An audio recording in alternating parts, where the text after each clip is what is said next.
भारत के वैभव सूर्यवंशी को 1.10 crore Indian rupees में लिया गया, जो सिर्फ 13 बरस के हैं। अगर कंपैरिजन करें तो पाकिस्तान के सबसे बड़े आइकन बैट्समैन बाबर आजम इस वक्त के, उनको पाकिस्तान के 2.5 करोड़ रुपीस में लिया जाता है, यानी प्लेटिनम कैटेगरी में लिया जाता है। और अगर आप उसको इंडियन रुपीस में कन्वर्ट करेंगे तो वो फिर 1 करोड़ से भी नीचे चले जाते हैं। यानी अगर इंडियन रुपीस में आप देखेंगे तो सूर्यवंशी की प्राइस ज्यादा है बाबर आजम से। कैलिबर की बात नहीं कर रहा, प्राइस की बात कर रहा हूं। अब सवाल ये है आप सबसे, आपका ओपिनियन जानते हैं। ओपिनियन आप सबका ये जानना है कि आप ये बताइए कि क्या अगर पाकिस्तान सुपर लीग में पैसा बढ़ाया जाए तो बड़े सुपरस्टार्स क्या आ सकते हैं पाकिस्तान सुपर लीग में जो कि नहीं आ पाते, या फिर वो आपको लगता है कि इंडिया से आईपीएल की वजह से वो पाकिस्तान में नहीं आते? जो भी आपका ओपिनियन है। अब ये बात करने का मकसद कोई कंपैरिजन नहीं है, वो बच्चा है अभी, तो वो उसके दूध के दांत पूरे नहीं निकले होंगे। बाबर आजम एक बड़ा सुपरस्टार है, लेकिन क्या प्राइस शेयर करने का मकसद ये है कि पाकिस्तान सुपर लीग जो है वो अपने सुपरस्टार से लेकर फॉरेन प्लेयर्स को अंडर पे कर रही है।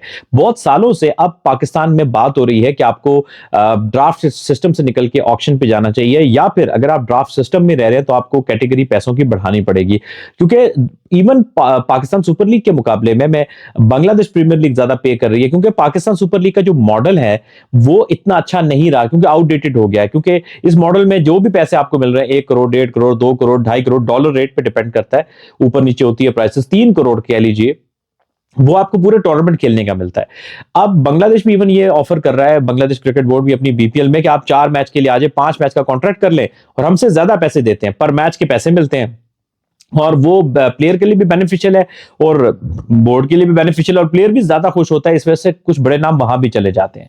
तो पाकिस्तान सुपर लीग जिसने जब 2016 में शुरू हुई तो उसने पहले 3-4 सालों में बहुत नाम बनाया, बल्कि काफी बड़े नाम भी आए उस वक्त। स्टार्टिंग में एबी डिविलियर्स आके खेले, क्रिस गेल आके खेले, महिला जयवर्धना आके खेले, तो स्टार्टिंग में ज्यादा बड़े नेम आए। लेकिन आहिस्ता आहिस्ता 2-3 सालों से क्या हो रहा है कि पाकिस्तान सुपर लीग का जहां पे स्टैंडर्ड नीचे जा रहा है, वहां पर बड़े प्लेयर्स कम आ रहे हैं। उसमें यकीनन आप ये कह सकते हैं कि पाकिस्तान सुपर लीग की जो मैनेजमेंट है उसने उस तरह से वर्किंग नहीं की जिस तरह उसको करने की जरूरत थी। उसमें काफी इंप्रूवमेंट की गुंजाइश है। जहां पर एक तरफ आपको पैसे बढ़ाने पड़ेंगे, मैं फिर आपको कह रहा हूं कि आपके सबसे टॉप के प्लेयर को कहीं ना कहीं आपको 5 से 10 करोड़ के बीच में लेकर आना पड़ेगा, अगर आप चाहते हैं कि दुनिया के टॉप के प्लेयर्स आपकी लीग को सीरियस लें। वहां पर दूसरी तरफ आपको अरेंजमेंट्स में लेके, बाकी सब चीजों में लेके इसको प्रॉपर ब्रांड बनाना पड़ेगा, जो कि हम नहीं बना पाए। देखिए, भारत में कंपैरिजन नहीं कर रहा, एक इंस्पिरेशन के तौर पे बात कर रहा हूं कि भारत में ना जाने कितनी ही जुबानों में आईपीएल जो है वो ब्रॉडकास्ट होती है। हम आज तक एक उर्दू लैंग्वेज को प्रॉपर अलग तरह से स्ट्रीम नहीं कर सके, वो भी 5 ओवर्स के लिए होती है। और उसमें भी आप क्या करते हैं कि उर्दू का एक ही कमेंटेटर होते हैं जो कि अवाम को बहुत पसंद है, तारिक सईद साहब। उनके अलावा सारे आप इंग्लिश के कमेंटेटर ड्रैग करके उर्दू में ले आते हैं। उर्दू की कमेंट्री अलग होती है, इंग्लिश की कमेंट्री अलग होती है। आइडियली पाकिस्तान सुपर लीग को अब 10 बरस हो जाएंगे, तो आइडियली 10 बरस ज्यादा नहीं तो 2-3 बड़ी लैंग्वेजेस में आप को ब्रॉडकास्ट कर देना स्टार्ट कर देनी चाहिए थी। आपको पाकिस्तान के स्टेट इंस्टीट्यूशन को इंक्लूड करना चाहिए, पाकिस्तान टेलीविजन को, रेडियो पाकिस्तान को, ताकि चलिए खुद आप लाइव स्ट्रीम के मल्टीपल ऑप्शन नहीं दे पा रहे हैं टेलीविजन के थ्रू, उसमें अगर कोई टेक्निकल प्रॉब्लम्स हैं तो आप रेडियो पाकिस्तान या पाकिस्तान टेलीविजन के थ्रू कर सकते हैं डिफरेंट सेंटर्स में। यानी मिसाल लीजिए, पेशावर में पाकिस्तान सुपर लीग की एक पश्तो टीम बैठी होनी चाहिए जो कि पेशावर सेंटर से जो है वो पश्तो में कमेंट्री करे, और 2 होनी चाहिए, और एक एबटाबाद में होनी चाहिए, यानी कि एक हजारा में होनी चाहिए, पीकेपी में, एक पश्तो में होनी चाहिए। फिर यहाँ पर रावलपिंडी और इससे आगे पंजाब में आप 3 जुबानों में कर सकते हैं। रेडियो पाकिस्तान के बहुत स्टेशन है, बड़ी इजीली मैनेज हो सकता है कि यहाँ पिंडी से पोठवारी में हो, सेंट्रल पंजाब में पंजाबी में हो, और सराइकी बेल्ट में सराइकी में आप कराएं। इसी तरह से सिंधी जुबान कराएं, इसी तरह से आप बलोची में जो बलोच जुबान है वहां पर कराएं, जो पाकिस्तान की मेजर जुबान है। और गिलगित बल्तिस्तान में आप जो डोमिनेटिंग लैंग्वेज है, ज्यादा जो लोग समझते हैं उसमें करवाइए, चाहे वो आप ब्रुशस की है, वो तो थोड़ी कम है, चले शेना है, जो भी लैंग्वेज वहां पे बलती है, ज्यादा बोली जाती है वो भी।